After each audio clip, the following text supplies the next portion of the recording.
Alô, alô, queridos amigos da Associação Brasileira de Marketing e Negócios. Hoje estamos aqui com mais um episódio de Negócios em Cena.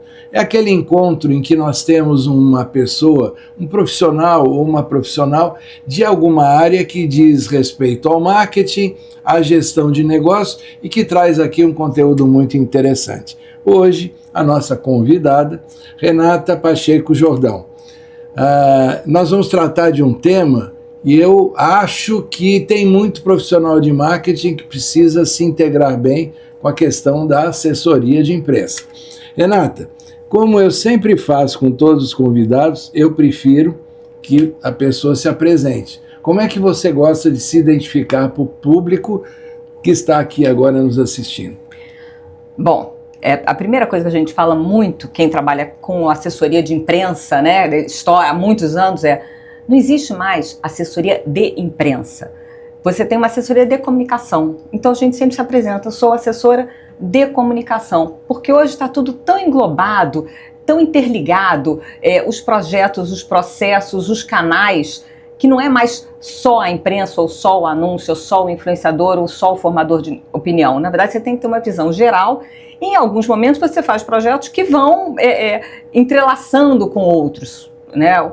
Geralmente é isso que acontece hoje. Então a gente sempre se apresenta. Sou uma assessora de comunicação. Fui durante muitos anos assessora de imprensa, quando esse era o canal principal que todo mundo usava. Eu já trabalho nesse segmento já há muito tempo, há quase 30 anos, né? Diferente de muita gente que saiu da faculdade de jornalismo pensando assim, vou para um veículo. Eu nunca mirei um veículo, eu sempre fui de assessoria. Eu trabalhei 7 anos na assessoria da Fundação Roberto Marinho. Eu fui estagiária, quando eu me formei fui contratada e fiquei. Foi uma experiência incrível, maravilhosa, tenho as melhores recordações, e até porque na época eu cuidava de uma área, dos principais projetos da Fundação, que eram de patrimônio e restauro. Então eu vou dizer que assim, não tem preço você começar a sua vida trabalhando com patrimônio e restauro na cultura brasileira. Realmente foi uma experiência única, eu acompanhei projetos muito incríveis, alguns pode ver se for o Museu Nacional de Belas Artes, você vai ver o painel da Djanira, que foi restaurado naquela época. Em Brasília, o Museu do Catetinho, primeira residência de Juscelino Kubitschek durante as obras da capital, foi todo restaurado pela Fundação. Então foram projetos muito, assim, muito importantes, relevantes e que marcam a cultura brasileira, marcam a história do Brasil. Quando eu saí da Fundação, eu fui, na época era Impress, era agência Impress, e que hoje é o Grupo Impress, com outras agências dentro dele. Hoje juntou com Novelli também. Não, na verdade, em 1999, a Porter Novelli é uma agência do Grupo Omnicom. Em 99 foi feita uma associação entre as agências, então virou-se na época Impress Porter Novelli. Era uma associação que virou efetivamente uma parceria comercial mesmo. Grupo Omnicom. E alguns anos depois, em 2014, chegou outra agência do Grupo Omnicom no Brasil, que também hoje é parte do Grupo Impress, é uma associação com o grupo, que é a Flashman Hillard.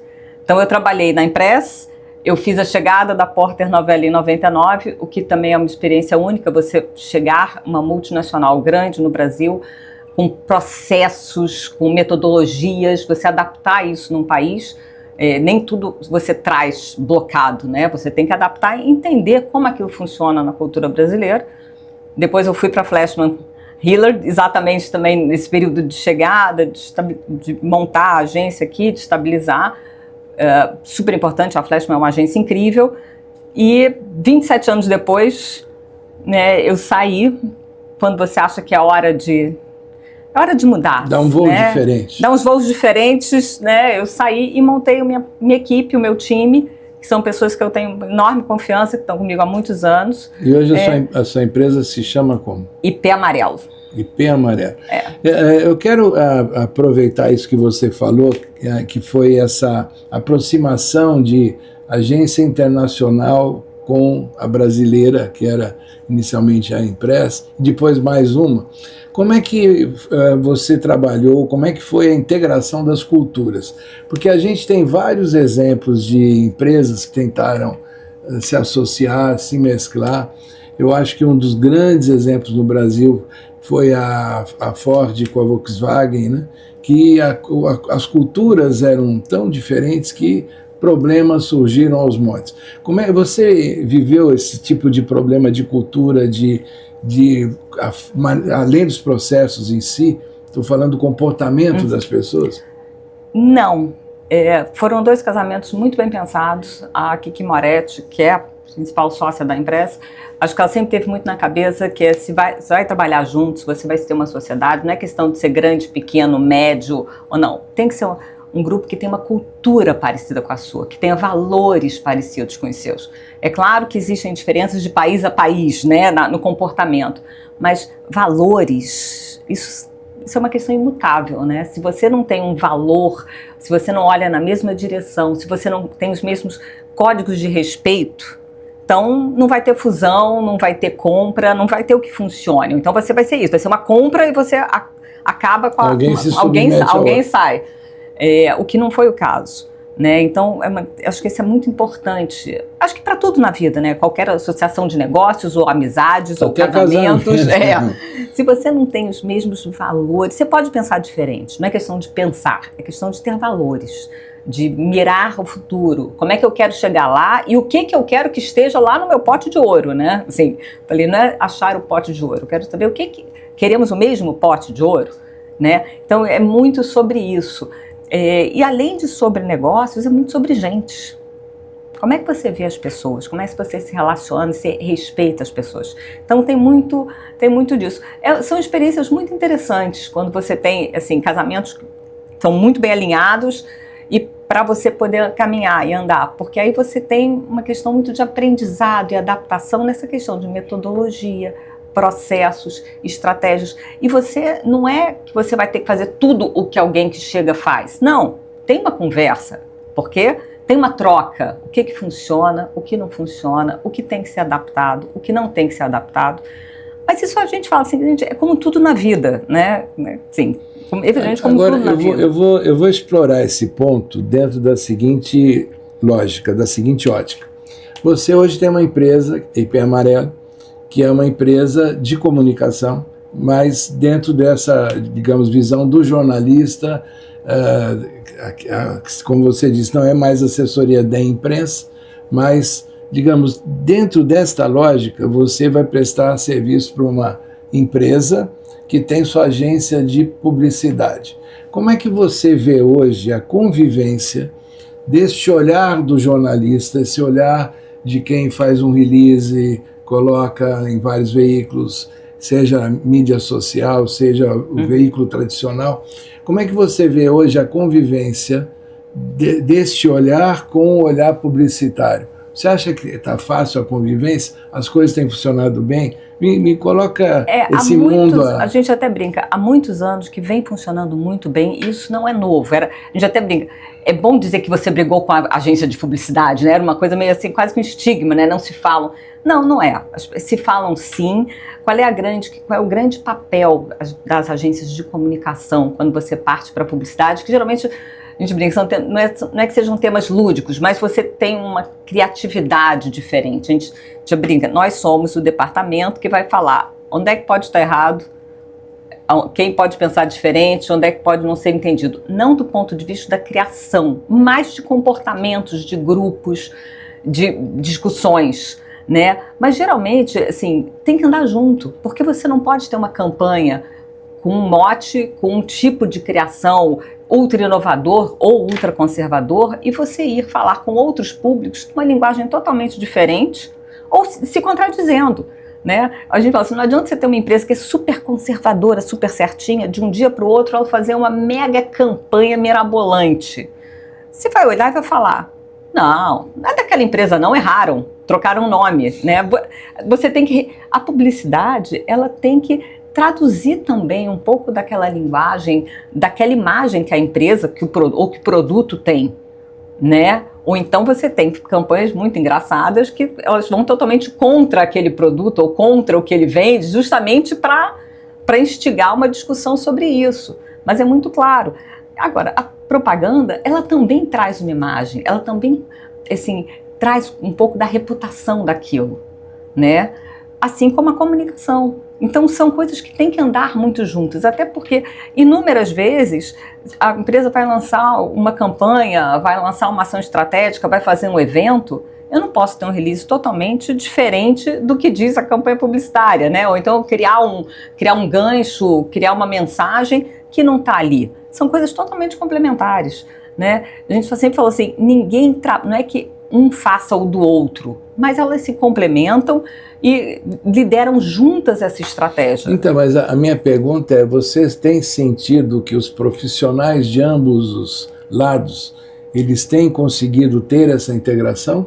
Ou ainda, como lá no passado, existia um conflito? Não, de todas as experiências que eu tive nos últimos anos, assim, totalmente integrado, todo mundo senta junto na mesa, não tem mais aquela, vou passar um briefing para uma agência de publicidade, um briefing para assessoria, um briefing para eventos. Não, esses briefings, cada vez mais, em especial nas grandes empresas, os briefings vêm juntos.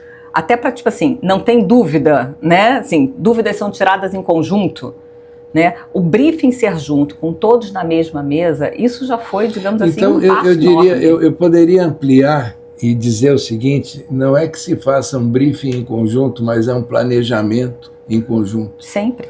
Porque a ideia, quando a gente fala em briefing, a ideia é de alguém que te coloca uma demanda. Não. Quando na realidade, quando se faz junto, você constrói o processo todo de comunicação em conjunto. É exatamente isso. O que não quer dizer que um vai fazer o do outro ou vai interferir.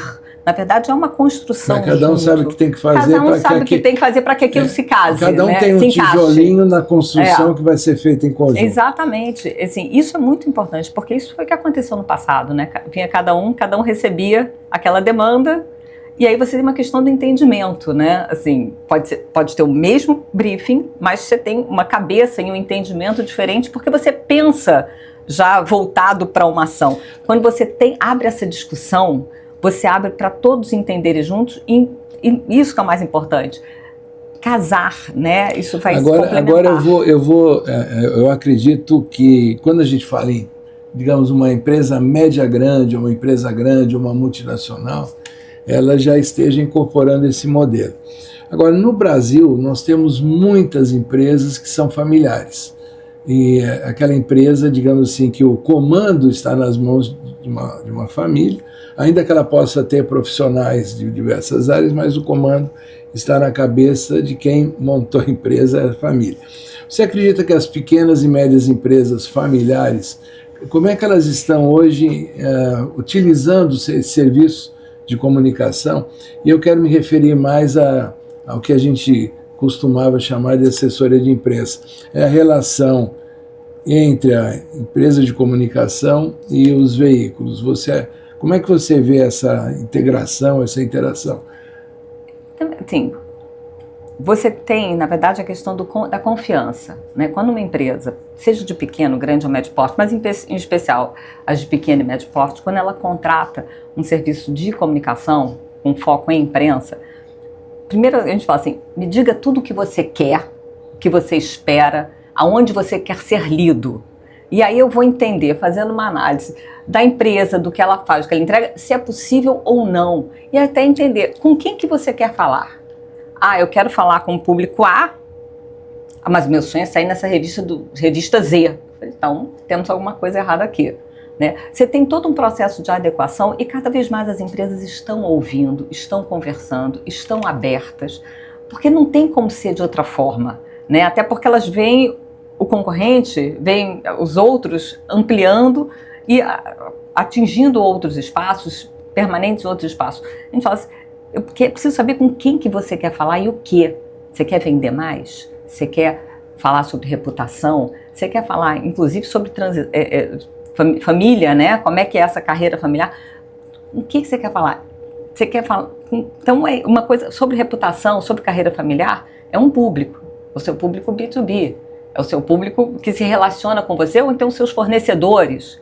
Ok, então a gente tem que estar num espaço. Ah, você quer vender o seu produto, que é um produto extremamente popular? Então você tem que estar em veículos que o público consome, aquele veículo ele consome o seu produto.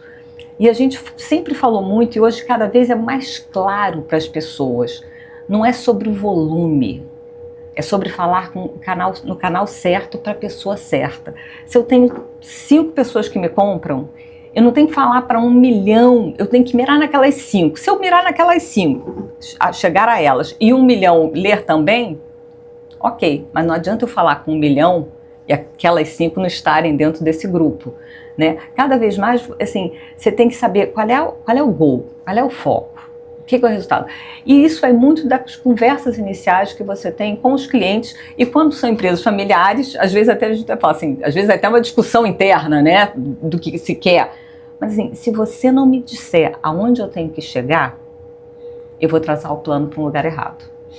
Aí tem uma questão que eu acho importante a gente esclarecer até para o nosso público, que é o seguinte: quando você tem uma empresa, obviamente é um negócio, essa empresa tem clientes, consumidores, mas existe o que a gente costuma chamar de stakeholder, né?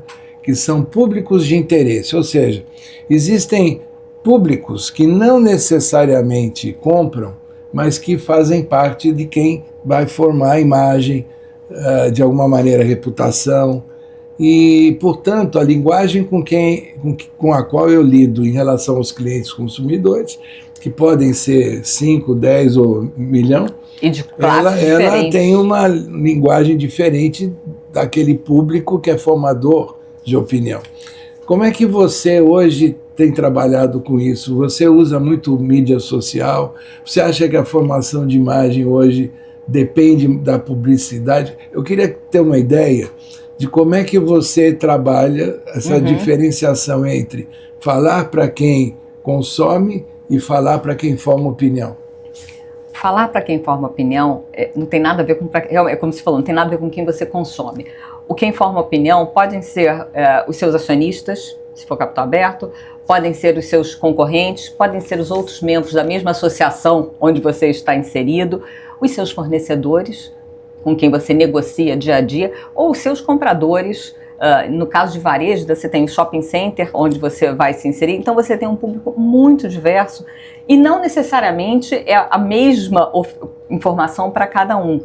Cada vez mais você realmente tem que pensar, quando você vai falar, o que a gente chama muito hoje de posicionamento de liderança, porque quem faz exatamente essa parte lá de cima, desses stakeholders direto de influência no negócio, né, é muito quando você faz o fortalecimento da liderança das empresas, né, que cada vez mais tem o papel da liderança, ele tem que estar totalmente alinhado com a forma de pensar e os valores da empresa. Você não pode mais ter uma dissociação de valores entre o líder e a empresa em si. Antigamente você tinha, a gente até fala, né, assim, os CEOs trocavam de empresas e de segmentos a cada ano, em termos de negócio. Mesmo dentro de empresas grandes, a diretoria, né? Diretoria. O diretor daqui para outra. E você tinha de negócios totalmente diferentes, às vezes até incompatíveis, você sair de um segmento e ir para outro. Né? Você fala assim, né? Tem alguma coisa errada. Hoje em dia não, as pessoas quando olham, não só as pessoas, o consumidor final somente, mas o consumidor final também presta atenção nisso. O alinhamento total da liderança. Então, quando a gente fala assim, publicidade tem um valor absurdo para formação de marca, para posicionamento, para mensagem, para dar aquele tchan, a gente fala assim, ou então quando faz aquelas campanhas, literalmente campanhas chiclete, né?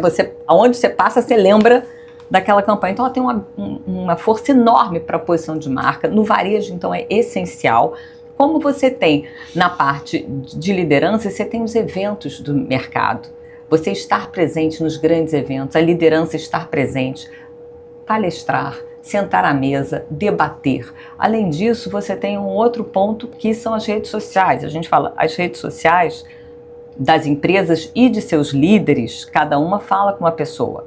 Instagram é muito voltado para um público final, é essencial no varejo, onde você até brinca, né? Aliás, é a parte onde você mais brinca e onde tem que ter também muito cuidado, porque é uma porta aberta. Você fala, mas você também recebe, então você entra um diálogo muito rápido. Você tem o LinkedIn, você tem todas as plataformas e cada uma fala com o público. Você tem o trabalho com a imprensa. E a gente fala assim, com a imprensa, então você tem um trabalho muito pulverizado, porque você vai com veículos diferentes aonde você quer chegar.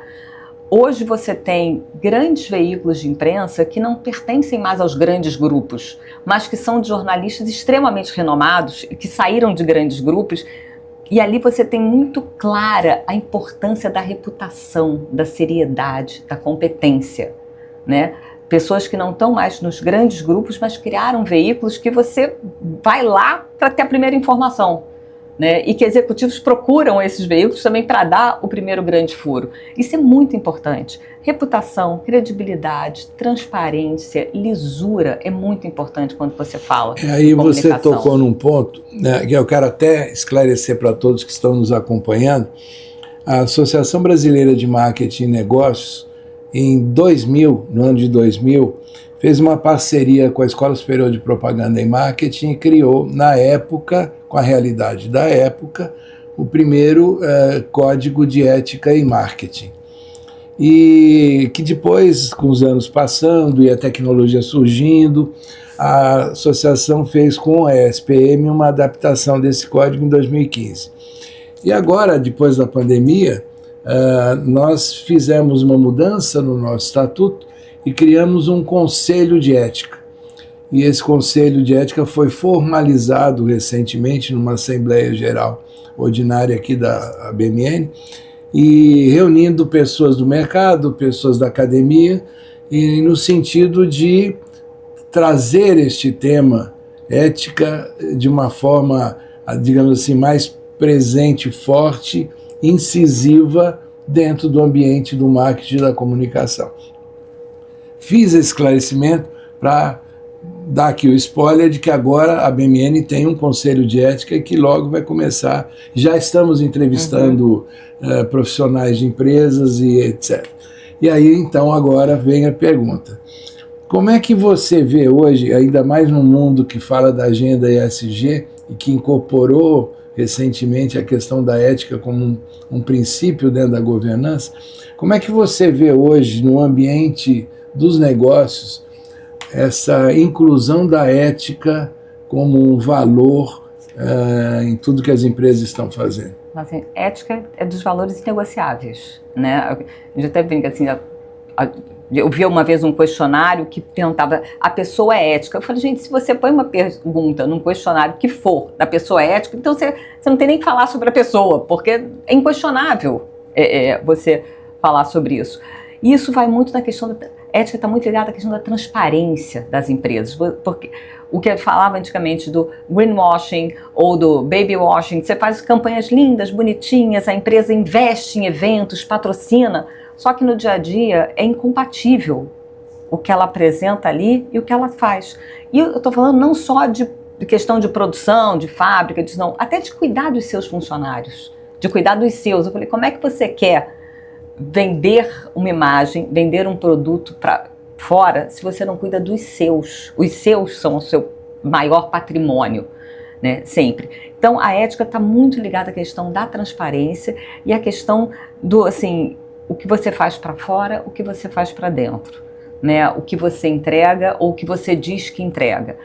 Assim, na parte de sustentabilidade, durante muitos anos você viu várias ações, campanhas e patrocínios e que no fim saíram até os escândalos, né? A empresa aqui investiu tanto, então, é porque ela lucrou tanto fazendo outras atividades totalmente incompatíveis com aquilo. A ética está muito ligada diretamente a isso. E ética e transparência são os pilares mais importantes quando você vem nessa questão da governança, né? E aí você vê, assim, as empresas que não têm mais isso ou que carregaram esses erros como se fossem normais, a cada dia elas estão tendo que se reinventar, se modificar e muitas, inclusive, assim, pedindo assim, desculpas, né? Vamos mudar o rumo. Fizemos, não, né? Assim, não é que a gente até fala muito isso. Algumas questões, alguns erros históricos, não adianta hoje você virar e falar, culpar o que foi feito há 100 anos, culpar o que foi feito há 200 anos. Não é isso. Hoje o que você tem que fazer é o que eu vou fazer para reparar e como eu posso não reparar, mas mitigar alguns danos, né? Mudar a rota, mudar o caminho. Você não vai apagar a história, mas você vai poder construir a partir de hoje uma história diferente. que acho que isso que a gente quer, acho que isso que todos buscam hoje. Não adianta você virar, fulano em 1800, toda a sociedade errou, mas foi toda a sociedade, foram todos, né? Você seguia um modus operandi, você seguia um tipo de atuação que com o tempo foi desgastado e comprovou-se que aquilo não é aceitável. Agora, a partir do momento que você já entendeu que isso não é aceitável, isto não é aceitável de verdade, né? Então, acho que essa é a grande mudança das empresas, dos líderes e também de toda a sociedade, de falar assim, não aceitamos mais esse tipo de atuação, não aceitamos mais esse comportamento, né? Isso você vê hoje várias campanhas públicas sobre isso, e você vê quando tem algo errado, as pessoas vão às redes, a gente fala assim, as redes sociais, a internet, ela abriu uma caixa de Pandora que você tem que saber lidar com ela, né? Então, aí, como é que você, com a sua experiência, né, com a experiência de 27 anos, você acompanhou desde quando ainda não tinha internet, como os jovens estão acostumados a trabalhar? Fax, cabeça de fax, né? Era fax. Era telex primeiro. Era telex, depois o fax. E, digamos assim, na virada do século, foi quando se começou a ter um princípio de troca maior com e-mails e a coisa foi evoluindo ao que a gente tem até hoje. E hoje nós temos uma rede social poderosíssima, cheia de influencers. De certa maneira, um influencer, ele gera um conteúdo, né, e não necessariamente ele é um profissional formado, ele gera um conteúdo dentro daquilo que ele se propôs a fazer. Como é que você, que tem toda uma formação, uma construção, uma experiência, junto à empresa, junto ao mercado, como é que você vê hoje a presença dos influencers gerando conteúdo para a sociedade? E aí eu não sei juízo de valor se o conteúdo é bom ou não, mas a gente vê uma profusão de conteúdos que são lançados, né, e que competem na cabeça, no tempo que as pessoas têm para ler, competem com aquilo que é feito profissionalmente. Como é que você vê esse mercado em que os influencers estão trabalhando? Sim. O mercado de influência, ele não vai voltar atrás, ele vai continuar crescendo, ele vai continuar existindo e vai se fortificar cada vez mais. A grande questão é como vai ser a regulamentação desse mercado. Inclusive passando por um ponto muito simples, que é uma discussão, acho que vocês devem ter essa discussão, algumas agências têm, é publi ou não é publi? Porque quando você vê um anúncio, você sabe que aquilo ali é um anúncio. Ele não está disfarçado, né? Os influenciadores, quando eles recebem para fazer um anúncio ou falar sobre algo, ele tem que dizer que ele foi pago para fazer aquilo. Senão, ele não é. Se fosse uma coisa tão genuína, ele não iria receber uma verba. Ele não iria ter um discurso pronto. Ele não teria tudo aprovado antes. Então, isso é uma discussão grande. Eu acho que deve haver uma regulamentação, e uma regulamentação que não é que ela vai acabar com o mercado de influência, ou tirar a legitimidade, ou tirar a naturalidade. Não é isso. Mas você tem algumas questões que são muito importantes e são decisivas, que hoje estão sendo propagadas, sobretudo quando você fala de saúde. Você tem que ter um cuidado para falar sobre isso. A questão dos adolescentes e seus desafios em redes, porque às vezes são influencers adolescentes que instigam aquilo. A gente vê o perigo que isso está acontecendo. Eu entendo uma coisa também, que aí um paralelo entre a influência e a questão da imprensa. A gente que trabalha muito com eventos, com cultura, volta e meia, alguém fala, joga um tema. As pessoas voltam a acreditar quando realmente um jornalista ou um veículo posta confirmando, né? Então a gente fala assim, existe ainda uma questão chamada reputação.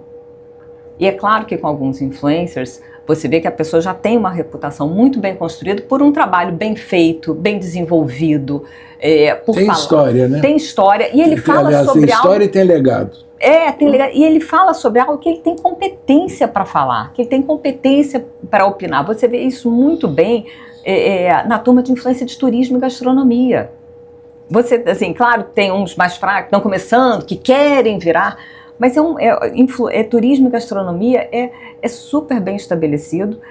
eles têm muito conhecimento para falar sobre aquilo. Você vê que são pessoas que estudaram, que desenvolveram. E realmente... E alguns até que viajaram muito também. Muito! Não, e o que a gente fala assim, antigamente você queria ver um destino, você pegava aquele guiazinho branquinho, pequenininho, ficava vendo foto, anotando, ou então você tinha as revistas, Viagem e Turismo, Melhor Viagem, que eram incríveis, mas você via uma folha de papel, né? Hoje, quando você vê um jornalista de turismo ou um influenciador ligado a turismo, que ele vai para o hotel, que ele mostra o quarto, a chegada, a recepção, o café da manhã, é outro gosto até de você imaginar o que você gostaria. Materializa muito mais. Muito mais. Eu falei, gente, mas assim, é muito mais. A mesma coisa com gastronomia. Uma coisa é você ler a crítica, a outra é você ter uma pessoa, e que às vezes é até a própria crítica de gastronomia, que faz esse mesmo papel para os jornais. E que ela conta, ela descreve o sabor, ela mostra a calda, o prato, a apresentação. É uma coisa muito mais, assim, você tem uma vontade muito maior. Mas é uma questão, realmente, é um mercado muito grande, ele não vai diminuir. As pessoas tendem, se você parar para pensar naquela questão da amizade, né? Você não acredita, às vezes, no especialista, mas se o seu melhor amigo falou, né, é uma identificação, é alguém que é igual a você. E as pessoas tendem a ver, às vezes, alguns influenciadores pela identificação, né? Só que não necessariamente ele é igual a você. Ele está fazendo tudo aquilo porque ele tem outros interesses. Então, acho que assim, é um mercado extremamente importante, extremamente forte. O Brasil é potência perto dos outros países. O Brasil está 500 anos à frente de muitos outros países. Mas, realmente, daqui a pouco você vai ter a própria regulamentação de códigos de condutas e mesmo de anunciantes ou de marcas vão começar a selecionar pessoas que eles entendam o passado, entendam o posicionamento, entendam o que falou, porque não adianta você fazer 5 posts hoje e apagar da rede mês que vem porque você vai buscar um anunciante que é diferente do que você fez. As pessoas têm memória. Agora, o tempo está correndo rápido e a gente está quase assim no limite, mas tem um tema que eu acho fundamental a gente tocar. Eu me acostumei na minha vida profissional a ter momentos, principalmente em empresas de grande porte, em que você tem uma operação de risco, dentro da atividade da empresa, uma operação de risco, e às vezes algum acidente. Então, você tem aquelas empresas que contratam uma assessoria especializada em comunicação para fazer um trabalho preventivo, ou seja, um plano de contingência de risco. E você tem aquelas que deixam acontecer o risco para sair tentando resolver o problema. Então, esse é o tipo de situação, a existência do risco e a existência de um problema que nunca vai acabar. Aí eu pergunto, você hoje percebe que as empresas estão ainda atuando mais na solução do problema ou você já vê as empresas olhando o plano de contingência? De 20 anos para cá, cada vez mais você vê as empresas investindo caro nos planos de contingência, até porque a gente fala, o plano de contingência não é chamar um especialista e ele desenhar. Não, você entrevista metade da empresa, você entra se é uma fábrica, você entra naquela fábrica, você checa todos os processos, você entrevista, porque a crise não necessariamente vai estourar somente ali na ponta. Você tem todo o mecanismo interno, né? Toda a cadeia. Então, não é um processo que você faça de um mês para o outro, de um dia para o outro. Você tem um investimento alto, você tem profissionais que são altamente especializados com isso. E não só de comunicação. Não só de comunicação. E geralmente quando você faz o de comunicação, o ideal é quando você faça também as outras áreas, porque também tudo vai estar interligado e você tem uma atualização. A cada X tempos você tem que fazer uma atualização porque os processos mudam, as leis mudam. E o ambiente também. O ambiente muda. Acho que em todos os momentos, eu até brinco, momento de crise, quem vai aprovar a sua nota, o seu release, o seu posicionamento, não é o teu interface, não. Você vai sentar com o jurídico, porque é junto com o jurídico que a comunicação trabalha muito junto. Porque existe uma questão legal no país que você tem que entender. Não é que você vai esconder algo ou transformar, não é isso. Mas existem implicações legais que você segue, inclusive nos processos de crise em diferentes empresas. Acontece, óbvio, que algumas empresas têm um plano que não é completo, que não abarcou determinado tipo de acidente. Isso a gente viu acontecer, a gente vê acontecer. Mas realmente, de 20 anos para cá, você vê as empresas maiores, sobretudo, fazendo esses planos, fazendo atualização desses planos e fazendo muito treinamento não só dos porta-vozes para fora, como treinamento de quem serão os líderes internos que vão se comunicar com o time interno. Porque assim, o que a gente via muito antigamente era todo mundo fala sobre a crise ou sobre o problema, o que vai fazer para a imprensa ou para os acionistas, mas não falou com a equipe interna. E a equipe interna, esse é o seu principal anúncio, né? É a sua equipe interna, porque ela fala sobre você, ela comenta na casa. Ela só fala, ela vai estar envolvida na solução do problema. Na solução. E é isso, ela sai dali, ela não precisa de saber tudo tecnicamente, mas ela tem que saber o que você está fazendo para mitigar aquela questão. O teu melhor defensor é a sua equipe. A gente sempre falou isso. O seu melhor defensor é a sua equipe. Sua melhor defesa não está fora, está dentro. Então você tem que trazer essa turma para junto de você, ser muito claro com ela, até porque se ela tiver receio do que acontece com ela no dia seguinte, como é que ela vai trabalhar bem? Como é que ela vai trabalhar bem se ela não está confiando em você? Né? Então isso é muito, muito importante. Ao mesmo tempo que você fala para fora, um pouco antes, você tem que pensar em como você vai se comunicar internamente. Bom, eu estou adorando a conversa, mas o tempo está passando e eu faço sempre uma última pergunta e eu me inspiro, você certamente conheceu o Antônio Abujamra, ele tinha um programa em São Paulo, na TV Cultura, e ele costumava encerrar o programa com uma pergunta final para o convidado, e eu até pessoalmente estou tentando desenvolver uma pesquisa a respeito e eu estou aproveitando essas conversas e eu trago a pergunta para o convidado ou para a convidada.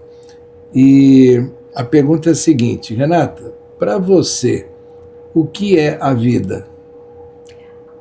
A vida é uma coisa muito louca. Eu pediria até para você falar. Vou olhar direto. A vida é uma coisa muito louca, porque você ganha a vida de presente e você fica pensando, por que eu? Por que me escolheram? Por que aqui? E você não tem que parar para pensar nisso. Você tem que agradecer, aproveitar muito e dar o melhor de você para todas as pessoas que te cercam. Então a vida, na verdade, para mim é um grande presente. Não sei porque eu recebi, mas alguma coisa eu fiz de bom em algum momento. Falaram, essa menina vale a pena. Então a vida, para mim, é isso. É o maior presente que a gente recebeu.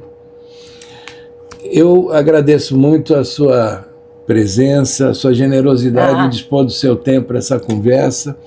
E como sempre eu faço, eu já vou me despedir e deixar para que a Renata faça as palavras finais encerrando a conversa e até dizendo eventualmente alguma coisa que você gostaria de dizer que eu não perguntei. Então, por favor, eu deixo para que você encerre e mais uma vez eu agradeço bastante a sua presença. Não, gente, eu agradeço muito o convite, é sempre muito bom ter a oportunidade de falar de um cenário, não só do que você faz, mas de o que você faz impacta em outras áreas. A comunicação é uma área incrível, tem zilhões de vertentes, você cada vez descobre algo que você não sabia que podia ser feito, mas pode fazer, pode continuar. E como em todos os lugares, você tem que trabalhar em parceria, trabalhar com outras empresas, com outros profissionais, em equipe. Eu acho que isso é o maior presente que a gente tem, é poder fazer isso. E eu sempre, hoje eu mesmo falo assim, nossa, eu fiz tanto projeto legal, alguém foi louco, né, que me colocou aqui, mas agradeço a loucura dos que me trouxeram até aqui. Pessoal, muito obrigado e até um novo capítulo dessa nossa série Negócios em Cena. Um grande abraço e até mais.